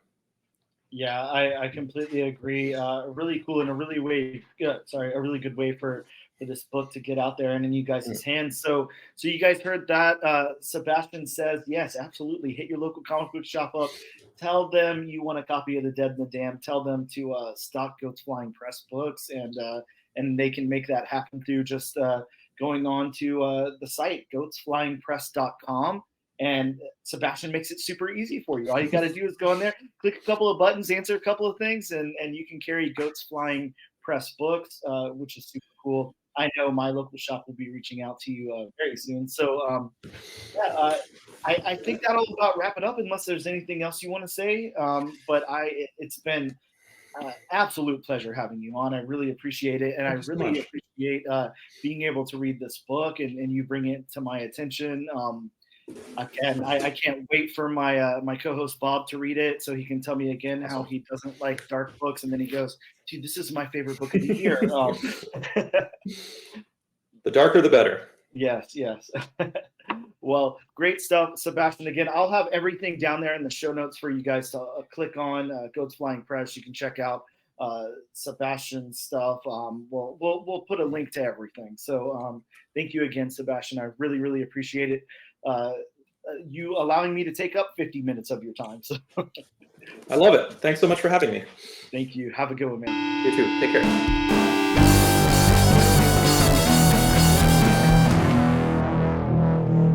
We are back with episode number 66 of the all new, all different number one comics podcast. Thank you for listening to that beautiful Sebastian Girner interview. I hope that you guys hit your local comic book shops up and let them know to carry Goats Flying Press books, because that is a damn cool publisher with a damn cool guy in charge and all of that. Either way, Bob, hit him with some books that are coming out next week. But before we do that, hey guys, it's disclaimer time. Hey all you kids, it's disclaimer time.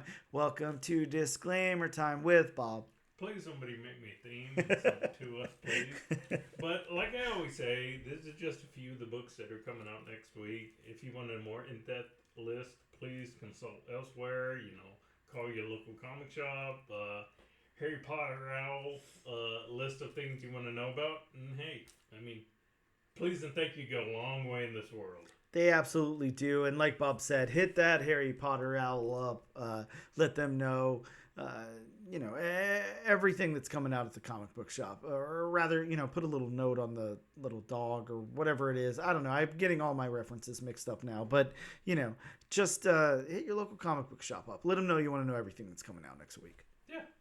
So, starting off the list from IDW, we have Volume 5 of Teenage Mutant Ninja Turtles, number 150, the final Bob, issue. the final issue. It's finally happening before Jason Aaron takes over the run. I'm really excited. Really excited. Turtles has been great. I have a lot of faith in Jason Aaron, though. Oh, yeah, definitely. After that Avengers run, Yeah. I have faith on him for everything. Yep, likewise. From Image Comics, we have Universal Monsters, the creature from the Black Lagoon. Yeah, the creature from the Black Lagoon lives. I'm really excited about this. This is, obviously, we did the Universal Monsters Dracula a little while back by James Tynion, whatever that guy's name is. And now we're getting Creature from the Black Lagoon.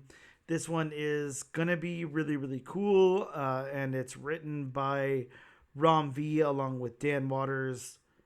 Yeah, this is after the events of the original film, a journalist hunts for a notorious serial killer in the heart of the Amazon, but she soon encounters an unexpected new threat. Could it be the creature from the Black Lagoon? I don't know. You have to tune in to find. And this won't be the shape of water creature of the Black Lagoon. Ooh, well, that's sexy. From Distillery, we have Spectrograph number 1. Man, who's excited about this? We love Distillery. We love James Tynion, whose name we can't say. This one, a titan of American industry with strange fascination in the occult and the paranormal, was the object for speculation for decades among the elite who wondered what he was building in his mansion for all those years. And now finally, with his death, his estate is finally open for sale. Yes, take a breath. From Mad Cave Studios, something everybody is looking forward to. Bob, here's the book. I know you watched this as a kid. Oh, Everybody man. watched God, it as a kid. Yes. We have Dick Tracy number 1. Yes. Thank God Dick Tracy is back. We're getting Dick Tracy. This is going to be so great. It's written by Alex Segarra with art by Mark Engelhardt and Geraldo.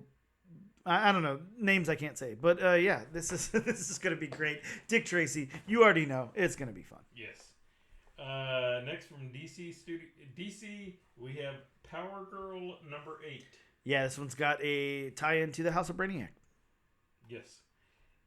Sticking with DC, we have Harley Quinn number 39. Yeah, nothing of note. It's just Harley Quinn number 39. Get on it. One book that I want to showcase before we wrap this up. Drawing Blood does come out from Image Comics. This is dreamed up by Kevin Eastman. So it's a new Kevin Eastman book. David Avalone is also writing on it from the very famous, on this podcast, H.P. Lovecraft Meets Elvira. This is series premiere. And yeah, it's going to be cool. It's about when you create a global franchise before you turn 20, what happens next.